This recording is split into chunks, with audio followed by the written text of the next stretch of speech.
xa nhưng mà như không một ngày thật tình đắng sẽ còn ôm giờ trong tôi sống rất hay ấm ức một hồi như vô không vô mà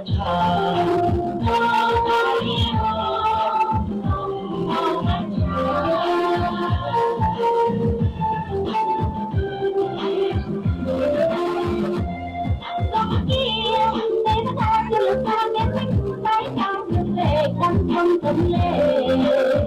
tâm em đi lắng lẽ ta than còn nhà biết kẻ muốn lắm không biết không biết ngồi đang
không biết không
biết ngồi đang không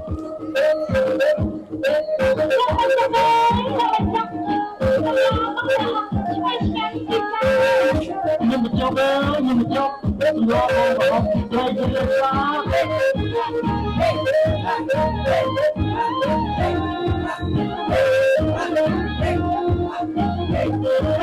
hey